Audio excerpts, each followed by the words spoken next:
हंस मत पगली रे तोरा प्यार हो जाई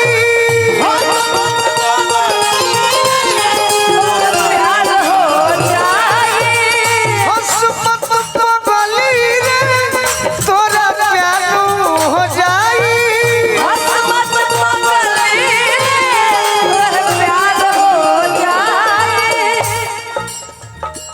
खेलो ताड़ू खेला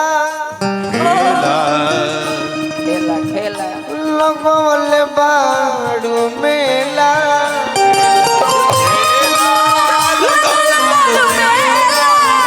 खेलो ताड़ू खेला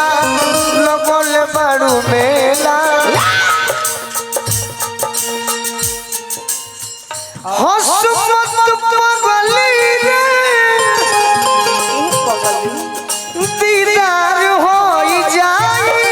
हंस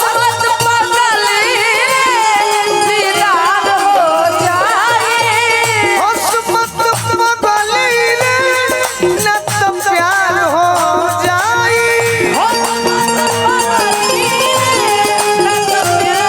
ए होई आज अगर हमको आप उल्टा बोलिएगा ना तो दुनिया में ही होगा कि गोलू राजा कुछ नहीं बोले हैं, वो बोलकर जी जी मार्केट में आ गए। खोल खोल अदिति तो रोज अपने प्रोग्राम में बुक है, क्यों? सही बात है, ये आपका बबीता जी रोज अपना प्रोग्राम में बुक बाड़ी, रोज हमारे से भेंट नहीं खेनो, लेकिन खुशी होकर ये बात के बा कि आज हम उनका के बोल के पैसा तो कमात रहनी, प्रोग्राम में बुक रहनी, बाकी मार्केटवा में आ गई। गोलू जी छोड़ी ना दूसरा के बात, हमारा बात याद करो। हाँ सही सुना दे जान सुतिया वसैया हो रजैया घर ओढ़ के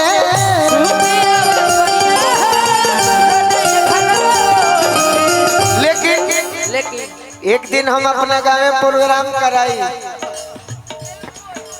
वो दिन अभी मंच पर सबके इज्जत करे के बाद बाकी तोहरे के खड़ा करो, इनका के खड़ा करो तो हरा दिहन। अरे इसका आवाज कमजोर हो, गाना कमजोर हो। जी जी आज के डेट में अदिति जी एक बात जानिए, हम सोचे थे कि कोई इंटरव्यू लेने आएगा तो कहेंगे कि गाना जेकर हिट बा, हाँ जी छोटे बाबा जेकर गाना बड़ी हिट बा, उ सबसे कम घमंडी बा। जैसे शिल्पी राज, सही बात खुशी कपूर, अदिति राज, बबीता किन्नर, हौ पांडे सिस्टर में करीना पांडे जी, हेमा पांडे जी, जेकर गाना आपन गावल हिट बा, घमंडी नहीं ना बाकी हमारे के काहे ऐसे करबो तो लोग, तू लोग जवाब दो लो। हम जवाब देम जी। सुत नर नर नर रजैया घर ओढ़ के सुतिया वसैया हो रजैया घर और का और तेरे आइल चार के पछुआ से जहाड़ के ए राजन भैया गोहकाई तेरे आइल चार के पछुआ से जहाड़ के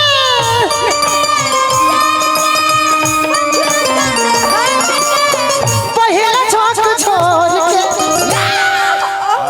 हाय तीनों टेम्पो लड़ गेली से तीनों चक अरे सुतया वसैया हो रजैया घर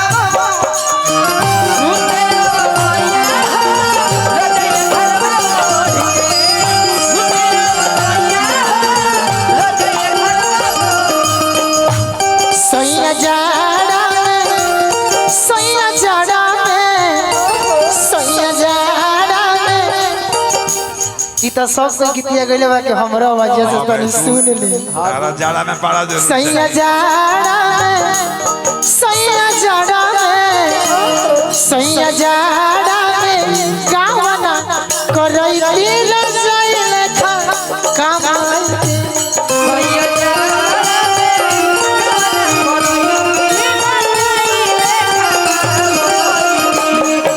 रचाइले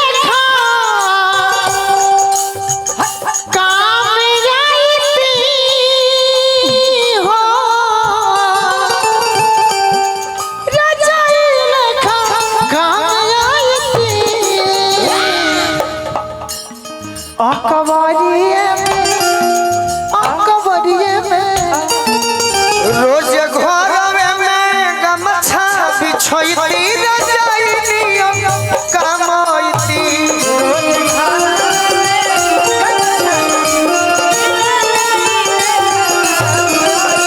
सूते जावा सैया हो रजैया घरवा ओढ़ के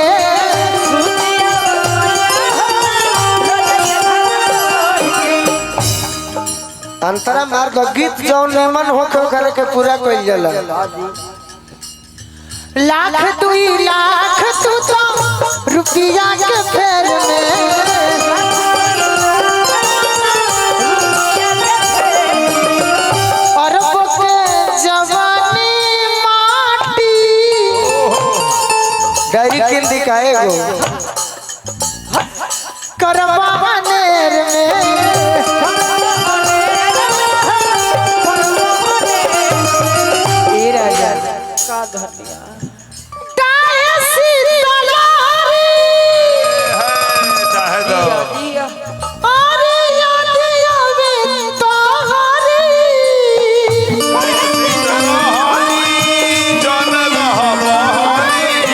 ताए सीतलारी याद आवे तोहरी प्यार पिया भोर के जखमी जी हमें अच्छा जानत नहीं हम सूते या बसैया हो रजैया घर ओढ़ के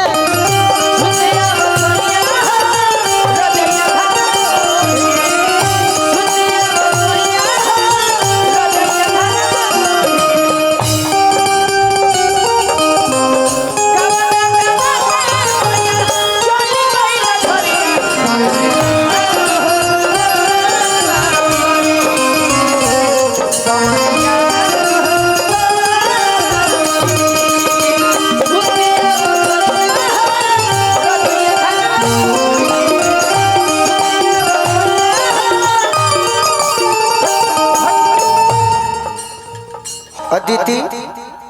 आज हम चाहतनी कि कभी जीवन में जब संगीत ही आदमी के जीवन होला हाँ जी तो हम अपना के तो ना कहब, हम तो जानिए गए कि का हाल हो गइल बा। तो बबीता जी के संग में हम दोनों आदमी से आग्रह करो, आदेश हम दिल छोड़ देनी आज के बाद। हाँ जी आज के बाद ना कुछ दिन पहले से के का करी के कौन गाना गाई कि ना गाई नहीं जानो, गा के कमाई की सुध के कमाई की लेट के कमाई हमारा मतलब नहीं खे। हम चाहतनी कि बबीता जी अच्छा कलाकार हुई, तहरा के कलाकार माने नहीं, बाकी लोग के हम कलाकार नाम मननी तो सिखाई नहीं, तोहरों के सिखावे नहीं हाँ जी कि कभी जानकारी भी जरूरी होला जी, अनुभव पाव लेवा। तो चाहतन के एगो ऐतिहासिक काम करी जा कि एगो भाइयों खातिर सैड सॉन्ग सुना दो, ओकरा बाद डांस देखे को ही तो देखल जी का भाई गलती। और डांसों के बेला भइल बता एगो सैड सॉन्ग बबीता जी के संग में अदिति जी के बस बस और यूट्यूब वाला भाई खातिर नया बात हुई। इससे हम चाहतनी कि यूट्यूबर भाई के माने नहीं, आ तू लोग के प्रोग्राम जब चढ़ी तो कुछ दिन के बाद हमारे एक्सपायरी डेट चल रहा बा और ही बढ़ जाए तो अच्छा बा। तो दोनों जानी एगो काम करो। हम माता रानी से आशीर्वाद मांगी ना, यूट्यूब लागल बच्चा कुछ हम ये माई से कामना करी ना कि हमरा से ज्यादा गोलू भैया के फुलौले रखा सही जरूरत नहीं है, जरूरत बा ना हां भाई फुलावे का मतलब इनका का फुलावला एकदम चकैले रह तारा के पचकौले रहस तू फुला रहियो फुला रह बस बस यहाँ के पीछे पीछे तो हम फुलले बा एक दोनों आदमी